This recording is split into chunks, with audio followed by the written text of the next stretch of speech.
76% of Americans live paycheck to paycheck. 64% of Americans that have businesses break even or lose money. Most people don't have any money and have accepted the fact that they don't have any money. They don't have any leftover money. They're fearful of money constantly. They overspend. They don't know how to produce money. They definitely don't know how to multiply it. The land of the brave and the home of the free, it's not even close to the truth. It's just important for people to understand that complaining has no value. And if you complain about not having enough money, work more.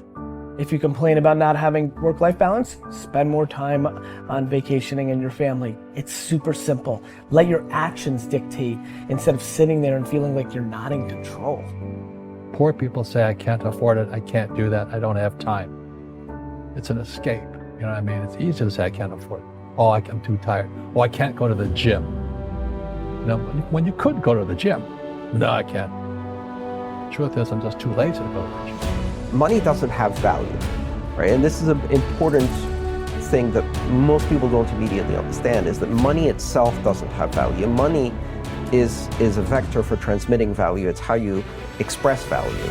But the value isn't in the money, it's in the product or service you bought with it. And it's in the labor you gave in order to acquire it in the first place. That's where the value comes from. There's nothing intrinsically valuable in the money. You shouldn't put money in a house, you should put money in your brand. You should put money in the marketing. You should promote yourself, not put money in where you and the kids live. Right. Why is that a mistake? Because it's dead money. I mean, it can't, a house can't make you money. A house does not make you money. The only reason people think a house makes them money is they're comparing it to if I rent, that costs me money. But, you know, if you need to go to a hospital, you don't buy the hospital. You rent a bed. To get out of there as fast as you can. If you go on a trip, you go to America and you want to go to Disneyland, you don't buy the hotel, you rent a room. And nobody thinks poorly of that. They're like, yeah, I'm gonna go there, use the place and get out. That's what you should be doing with your living. Find a place where you can rent. Pay rent monthly. Don't own the house. And take all the money that you would have put in that house purchase, down payment, extra money, fixing it up, use all that money to improve your business and yourself so that you can get more money, right? So I see so many people here like, I'm gonna invest 300,000 pounds in a house to hopefully make $30,000, 30,000 pounds. Right. I'm gonna buy it for 300, maybe I'll sell it for 600,000. I'll double my money. Fixed in one place, by the way, where no money comes to you. Money does not go to homes. Right, and that's a big thing on your career is moving locations. Yeah, I've moved 5 or 6 times. I can move another 4 or 5 times. Because people who stay in the same place get too comfortable. If you study wealthy people, they're mercurial. They're moving, they're mobile.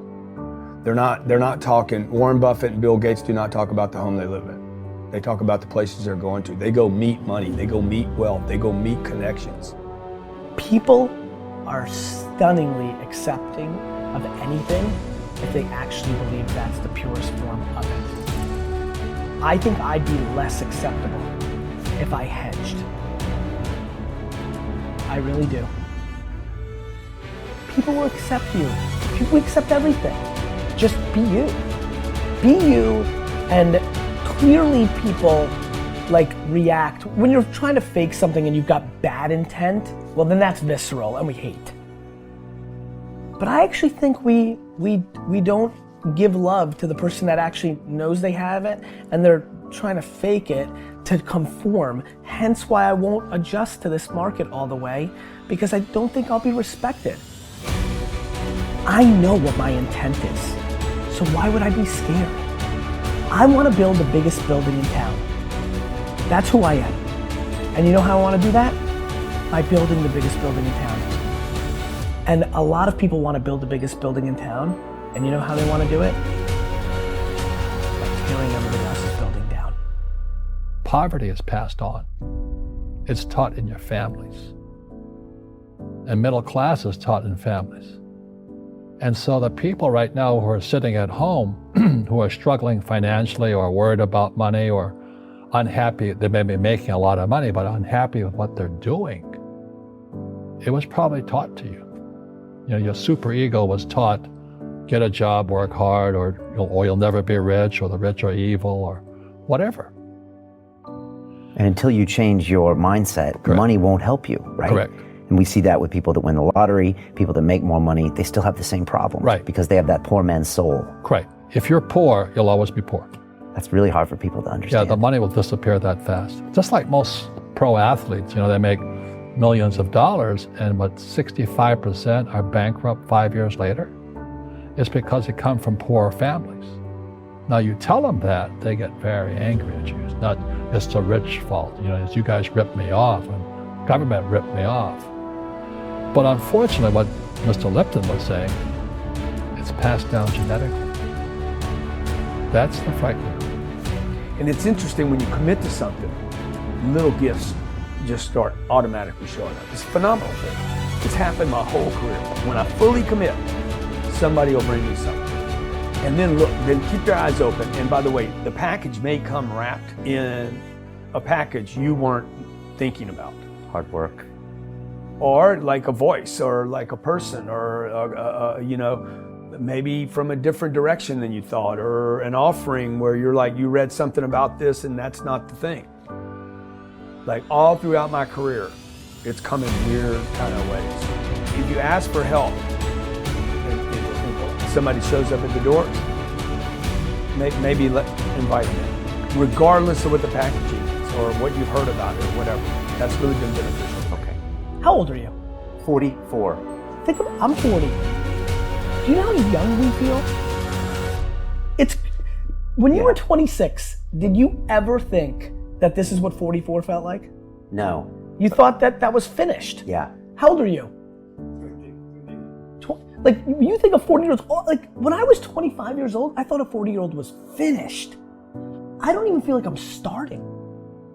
Right? Yeah, but when I was 26, I was in a rush.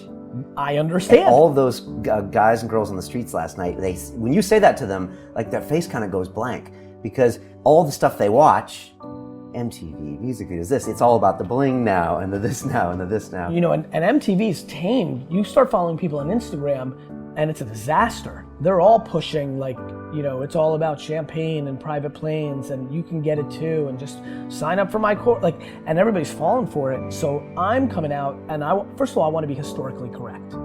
Nobody in 100 years is going to watch that video and say that I was full of crap. I like that, right? Number two, I want my legend to grow. I'm always fascinated by politicians and world figures, like Winston Churchill. His brain continues to grow, right? I want that. When I'm dead, I want to be in the ground at peace knowing my legend's growing. I want that. I want that in the business world. And so I'm giving real advice, and real advice looks like this. When you're 19, and you can spend 7 full years learning your craft, meeting people that are mentors, being patient, and you wake up and you're 26 years old, you have your entire life in front of you, and you've done great foundational work to go on and then be successful. I have bad luck too. I've had financial crashes. I've had people stab me in the back, but they're all good because I grow from it. That's spirituality. People who are afraid of making mistakes, like they teach in school, they don't ever grow, because spirituality is there's good and there's bad, there's right and there's wrong, there's up and there's down. Most people only want to be right, they only want to be positive. Well, you can't have that. That's not reality. And the average person, the reason they're poor is they haven't failed. They play it so safe. They haven't made any mistakes like they're taught in school. That means they don't learn anything. That's why the school system's actually fundamentally corrupt. It's anti-education. Right. Don't make mistakes and don't ask for help. And if I didn't ask for help, I have my accountants, my attorneys, my bankers, and all that. I go into business like a rugby team.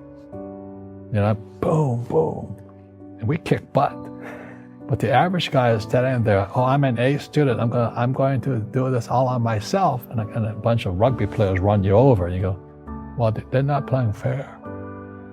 Yeah, well, you're playing stupid. You should have a team. You should have accountants, attorneys, and bankers, and all that stuff. But that's not the game I want to play. I said, then don't play the game. The game of business is played with accountants, attorneys, bankers, hate to say it, politicians. You got to know the game. I don't want to hustle. I want to prosper. I don't want to grind. I want to create a machine that monetizes. I'm not shameful of money. I want money. I want a lot of money. I want to give money away. I want to raise a lot of money. You can't do that if you're broke.